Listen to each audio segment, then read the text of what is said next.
السلام عليكم حبايبي، يا رب تكونوا طيبين ومن ربنا قريبين. نبدأ بالصلاة على الحبيب. استعدادات المدارس ويلا نعمل أحلى تشكيلة لولادنا. معانا لبن بودر كيسين، ومعايا بيضة واحدة، ومعايا معلقة ملح، ومعايا معلقة سكر، كوباية زيت، معلقتين خل، ومعايا مية، ومعايا علبتين زبادي، ومعايا هنا معلقة سكر هحط عليها كيس الخميرة. الخميرة دي كويسة جدا بستخدمها، بس لو انت خميرة تانية يعني جربيها الاول. فاحنا برضو بعملها بالمعلقة السكر شوية مية دافية، هخلطهم في بعض لغاية ما نجهز العجينة بتاعتنا.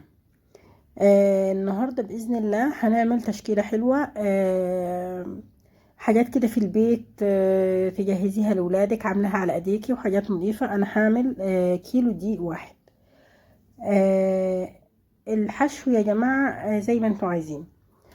احنا هنا هننخل الدقيق، حتى لو هو الكيس مغلف او اي حاجة، لا انخليه افضل. زي ما قلت لكم انا هعمل كيلو واحد، ما مش هعمل اكتر من كده، وما شاء الله هيحط معانا كمية. انا هنا حاطه يعني كيسين لبن من اللي هو الصغير ده. حطيت معلقتين زي ما شايفين على الدقيق، وهنا حطيت معلقة ملح ونص معلقة سكر تاني. وهقلبهم كويس كده المكونات الجافة. وبعدين هضيف بقى بقية المكونات. معايا هنا هنضيف علبتين زبادي. العجينة دي يا جماعة بسم الله ما شاء الله انت بتعمليها لولادك، فما شاء الله مغذية جدا، نظيفة. كل حاجة على ايديك، وكل حاجة عاملاها في البيت. يعني الزبادي مغذي، اللبن، البيض، يعني ما شاء الله. المعلقتين هنا حطيتهم خل عشان خاطر العجينة بتبقى هشة، وفي نفس الوقت حطيتهم ورا البيض على طول عشان ما يبقاش اي زفر البيض.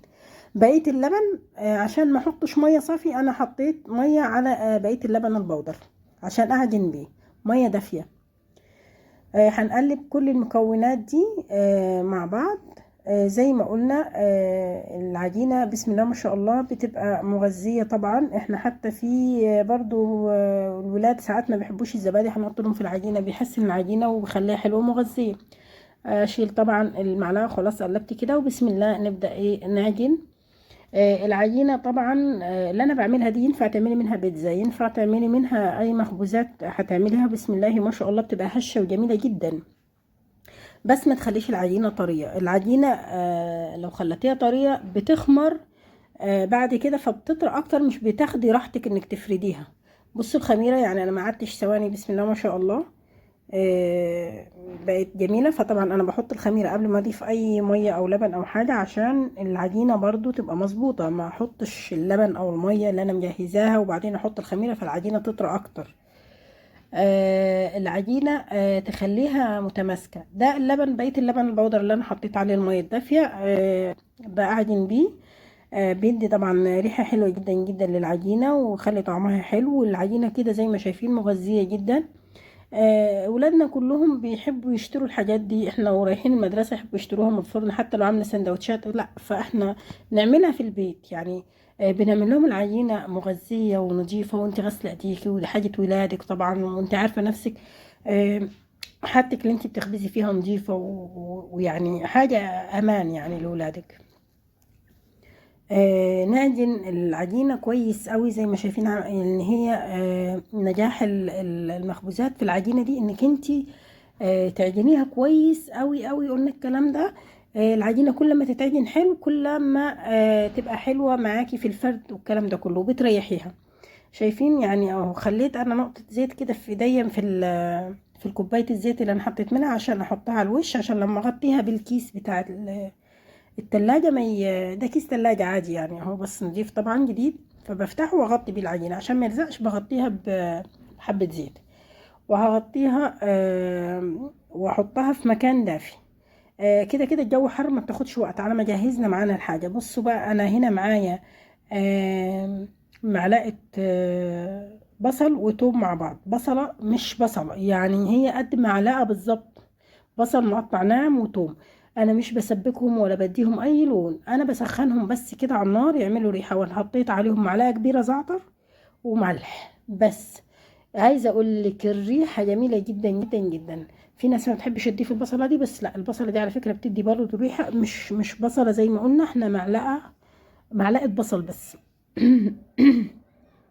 خليناهم سخنوا بس على النار، ما بياخدوش اي لون، ونضيف عليهم الزعتر والملح، ونضيف عليهم الطماطم، وضفنا عليهم نص معلقه سكر، وضفنا عليهم معلقه صلصه. بصوا، بنخليها تتقل بالشكل ده، ما يبقاش فيها اي ميه، خليها تتسبك على الاخر، عشان لما نحطها على العجينه ما تنزلش ميتها في العجينه وتبوظ الدنيا. سيبيها تتسبك على الاخر. مجهزين معانا هنا، هنشتغل بكذا حشوه بس المتاح.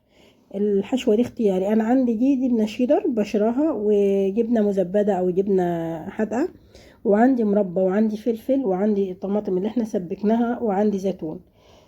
كل واحد حسب امكانياته، كل واحد حسب امكانياته، بس هو ده الحاجات المتاحة اللي المفروض يعني، او مش المتاحة، الحاجة اللي احنا نودي بيها المدرسة. يعني عشان حتى لو حشيناها لحمة او فراخ او اي حاجة من الحاجات دي، ابنك او بنتك بياكلوها في المدرسة، الريحة بتاعتها هتبقى باينة جنب زمايله او الكلام ده كله. فالحاجات دي متاحة، ولما يجي البيت اكليه زي ما انت عايزة يعني. العجينه بسم الله ما شاء الله اختمرت زي ما شايفين، وبقت هشه وجميله جدا جدا. عايزه اقول لكم ريحتها روعه روعه. احنا هنقطعها كده عشان ترتاح تاني احنا وبنشتغل، يعني هاخد واحده اشتغل والتانيين اغطيهم. معايا الدقيق حطيته فيها، وحبه دقيق على المكان اللي انت هتفردي عليه، وحبه دقيق على العجينه وتفردي.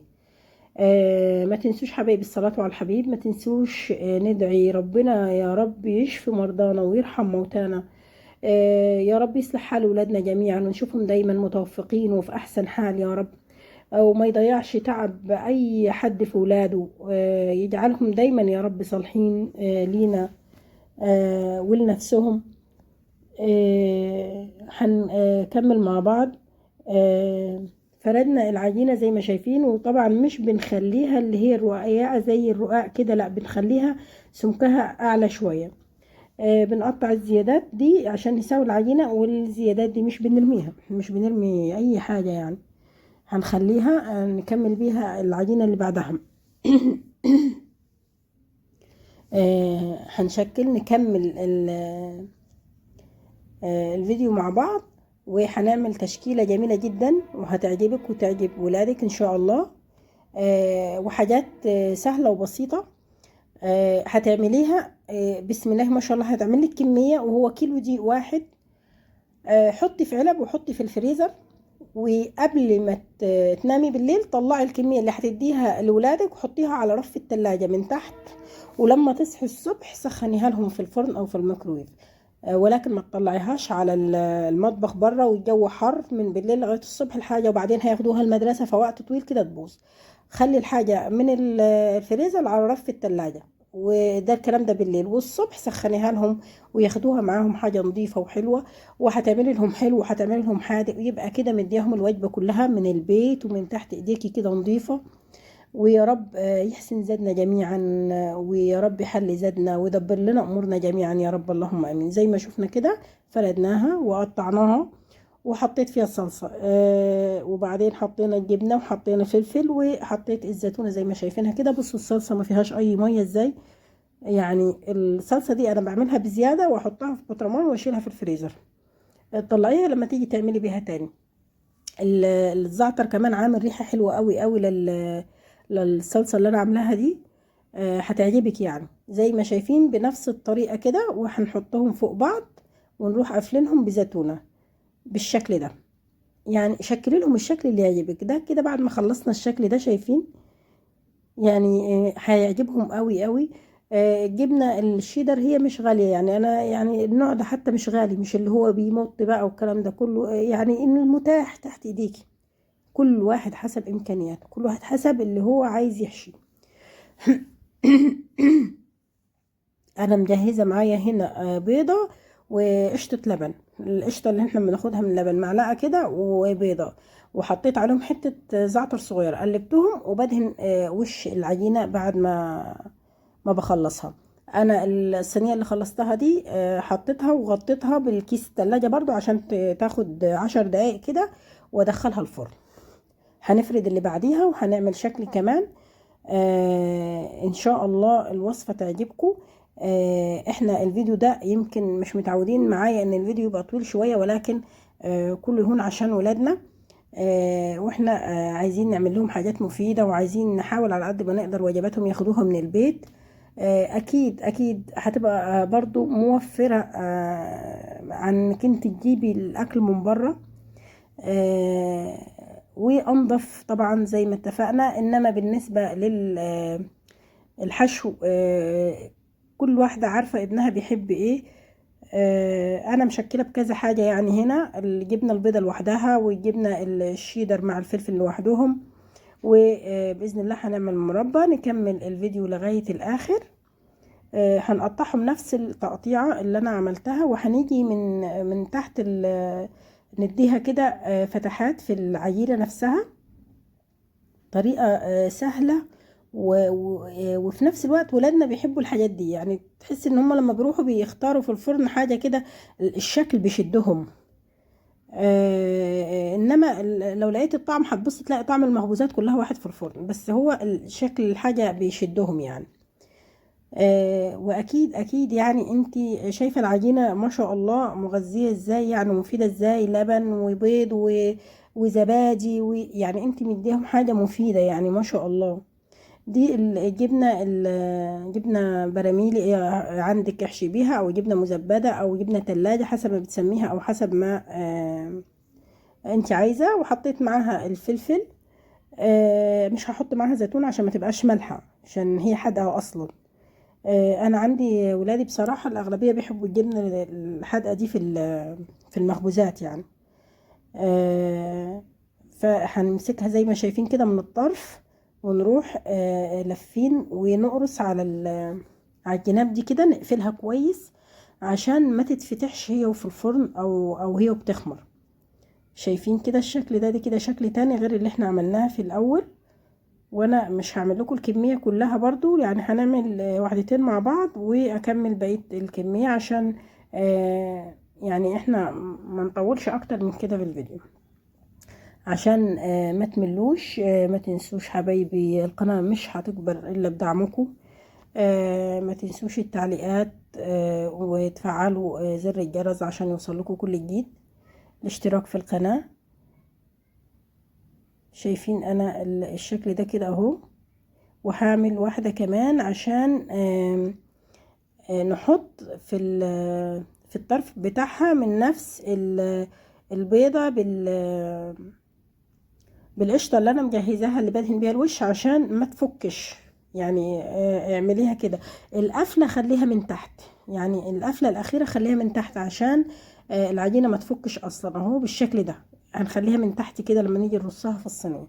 خلاص كده كمان خلصنا الشكل ده. انا عملت الصينيه كملتها عشان ما اطولش عليكم. هنعمل مع بعض شكل تالت. تشكلي زي ما انت عايزه.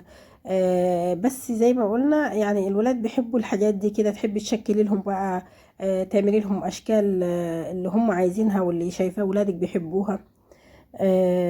حاجه كده يعني. والله انت نفسك هتفرحي، يعني انت وبتعملي كده هتلاقي نفسك متشجعه وفرحانه انك بتعملي كده. هتتعبي شويه ولكن هتريحي. يعني انت كميه زي دي هتحطيها في التلاجة هتريحك كام يوم، بدل انت تقومي تعملي سندوتشات، وان انت تجهزي مش عارفه، وتنزلي تجيبي لهم جبنه وتجيبي لهم لانشون وتجيبي لهم. لا، هي دي كده عندك وهتطلعي كام يوم، وانت هتطلعي لهم منها. يعني هتتعبي مره واحده كده وخلاص يعني.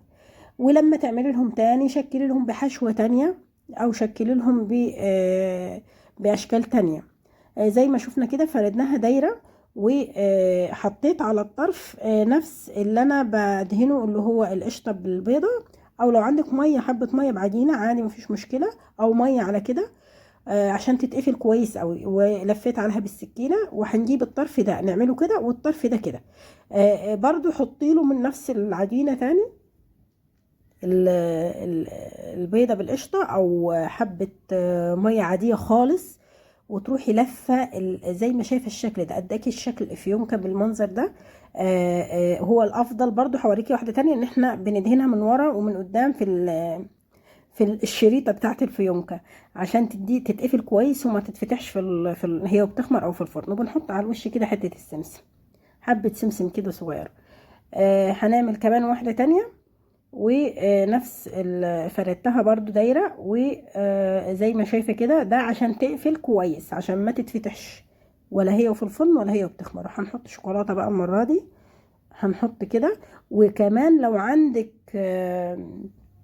عجوة ممكن تعمليها بيها، برضو هتديكي ريحة حلوة وطعم حلو ومغذية برضو للولاد. نفس اللي احنا عملناه المرة اللي فاتت هنعمله المرة دي اهو. شايفين بالشكل ده؟ انا بسحب الطرف كده بالسكينة، او لو عندك اللي هي القطعة البيتزا دي، عشان تقفل كويس، وبسوي العجينة يعني. شايفين اهي الشريطة اللي احنا بنعملها اهو. بصي لازم تحطي حته العجينه او ميه، او اللي احنا عاملينها زي ما قلنا اللي هي البيضه بالقشطه دي عشان تلزق، عشان ما تتفكش بالشكل ده اهو. ونلف كده، او ايوه بصوا اعملوه بالشكل ده كده بالظبط عشان ما تتفتحش تاني اهو. شايفين؟ ولادك هيحبوا الحاجات دي قوي وبيفرحوا بيها. وبس حاولي ان لما تيجي تعملي نوع الدقيق يكون حلو. شايفين الشكل كده؟ خلاص اللي انا عملتهم شايفين اختمر اللهم بارك ازاي، بسم الله ما شاء الله. يعني بقى حجمهم خلاص اختمروا خالص، فهندخلهم الفرن. وده كمان الشكل التاني خلاص اختمر. هندخلهم الفرن. معلش الفيديو طويل. يا رب حبايبي الوصفة تكون عجبتكم، يا رب ولادنا دايما يبقوا بألف خير. والله الكمية دي كلها من كيلو دي واحد، ما زودت ولا معلقة. كيلو. وانتي بتخلي عندك حبة دي، بتجيبي حبة تانية مثلا مج ولا حاجة كده دي عشان تفرديه على العجينة انتوا بتفرديها، انما ده كيلو بالظبط معلهوش ولا اي حاجة تانية. كمية كتيرة. وما شاء الله عجينته طريه جدا جدا ما شاء الله، هتشوفيه. والحشو جميل. شايفين عامل، شايفين طري ازاي؟ بصي والحشو بتاعه اللهم بارك. والريحه طالعه تجنن. هنا بقى المربى ساحت جواه كله ده والشكل ده، وبقت سايحه وشايفين من تحت محمر ازاي. بصوا الشكل. كل الكميه دي بكيلو دقيق واحد. انت تخيلي لو انت هتجيبي كل ده. يا رب حبايبي شايفين المربى سايحه جواها. يا رب الوصفه تكون عجبتكم حبيبتي، كل سنه وانتم طيبين، وشكرا والسلام عليكم.